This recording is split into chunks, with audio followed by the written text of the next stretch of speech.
चला आज आपल्याला शिकायचे अपूर्णांक. काय अपूर्णांक धड्यामध्ये भिन्नछेद अपूर्णांकाचे समछेद अपूर्णांकामध्ये रूपांतर करणे आपण आपल्याला हे शिकायचे. त्यामध्ये पहिला उदाहरण आहे आपल्याला 3/4 5/8. या अपूर्णांकाचे छेद समान आहेत का? नाही. सारखे नाही. ते कसे आहेत?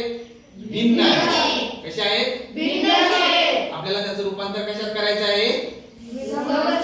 समछेदामध्ये करायचे. मग आता पहा, भिन्न छेदाचे समछेद अपूर्णांकात रूपांतर करताना आपल्याला त्यांच्या छेदाचा विचार करावा लागेल. छेदाचा विचार करताना ते पटीतले आहेत का पाहायचे. हे पटीतले आहेत का? हो. कसे आहेत? 4 च्या पटीतले आहेत. 4 × 8. आता मग मला 4 ला 8 करता येतो का? हो.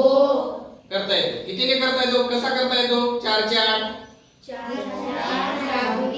म्हणजे मला 4 ला काय करावं लागेल? गुणाकार. कितीने करावा लागेल?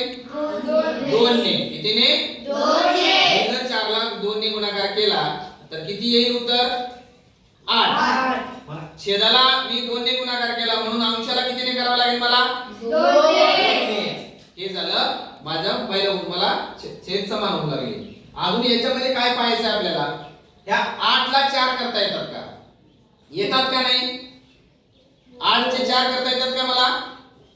हो. येतात ना? मग कितीने काय करावं लागेल याला? भागाकार. कितीने भागाकार केल्यावर माझं उत्तर 4 येईल? बेने. कितीने? बेने जर मी या 8 ला भागाकार केला तर याचं उत्तर किती येईल? 4. पण वरती बेने भागाकार जाईल का 5 ला? नाही. कारण ती 5 कोणती संख्या आहे? विषम आणि मूळ संख्या आहे.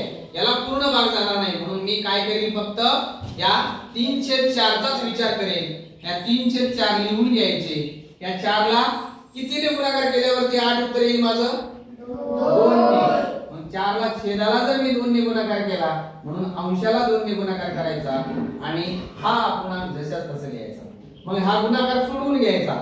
3 दुने 6 4 दुने 8 आणि हे 5/8 जशाच तसे.